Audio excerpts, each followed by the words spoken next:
Bonjour tout le monde, encore une fois Martin de blacksugar.ca, je suis en compagnie avec Carl Nadeau de Michelin. Salut. Bienvenue Carl. Merci. Aujourd'hui on va parler du Michelin Cross Climate, un pneu que je trouve asymétriquement possible au niveau du look, là, il est assez intéressant à regarder.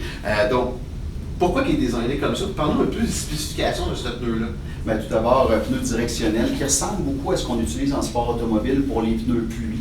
Donc, on voit que le pneu à la base est vraiment fait pour bien évacuer l'eau et il y a une capacité, une facilité à le faire. C'est un pneu aussi qui est approuvé pour les conditions hivernales, ce qui veut dire qu'il y a le fameux symbole de la montagne à 3 sommets avec un flocon de neige. Et ça, c'est à faire attention. Il y a plusieurs pneus qui ont ça.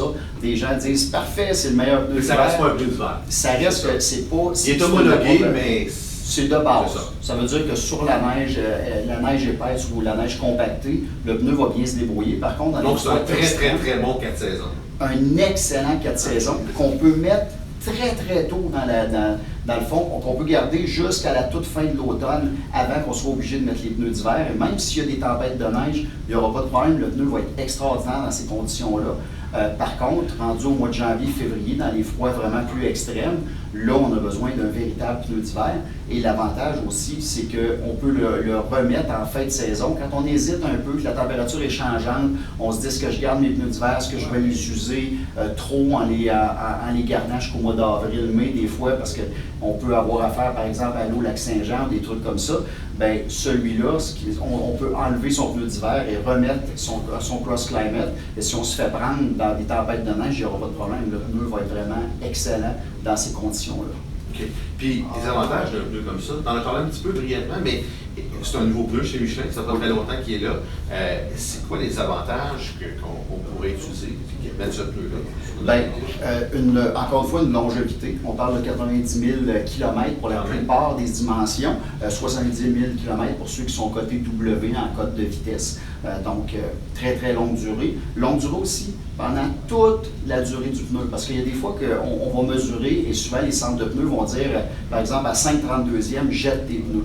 Là, ce n'est pas le cas, parce qu'à mesure que le pneu va user, il y a vraiment des découpures à l'intérieur du pneu qui vont agrandir, élargir, ce qui fait que quand le pneu use, il garde sa performance. Donc, il y a des tests qui ont été faits chez Michelin jusqu'à 2/32e de pouce, ce qui normalement, c'est un pneu qu'on a jeté depuis longtemps, et le pneu est encore performant sous la pluie, sur le sec, dans toutes les conditions.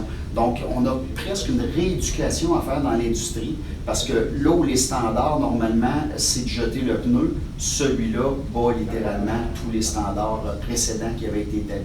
Donc ça, c'est intéressant. Il y a le fait, bon, qu'il y a la montagne... C'est bon pour l'écologie aussi.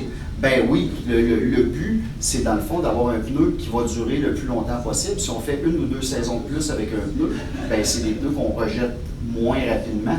Donc le but de Michelin, bien sûr, c'est de respecter l'environnement, autant dans la conception du pneu que dans le souci que le pneu dure longtemps. OK, parfait.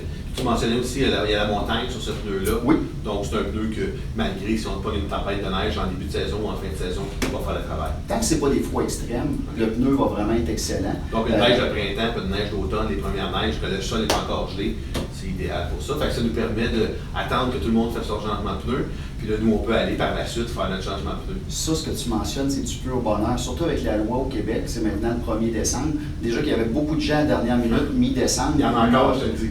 Encore? Oh oui. Bien, moi, je m'attends à ce que spécifiquement cette année, ça soit vraiment une folie incroyable. Donc, en effet, des fois, tu peux attendre juste la semaine suivante et là, tout va bien, tu es en sécurité jusque-là. Parfait. Puis, ce pneu-là est conçu pour quel type de véhicule? On a vraiment 2 types spécifiques de Cross Climate. On en a un qui est vraiment pour les voitures normales et tu en as un autre qui est pour les SUV. Les grosses différences, c'est pas nécessairement le caoutchouc, c'est la même chose. La conception, c'est vraiment les flancs qui vont être adaptés au poids de SUV. Il y a pas mal de grandeurs différentes. Là, on parle de 35 grandeurs pour les voitures qui va de 15 à 18. Et dans les SUV, on se tient de 16 à 22. Donc, de 16 à 20 pouces. Merci Carl, très intéressant. Encore une fois, le Cross Climate, comme vous pouvez constater, comme Carl y mentionnait, c'est un très bon choix pour allonger notre saison tant au printemps que l'hiver. C'est un pneu qui va évacuer l'eau, c'est un pneu qui va être très bon sur freinage sur l'eau.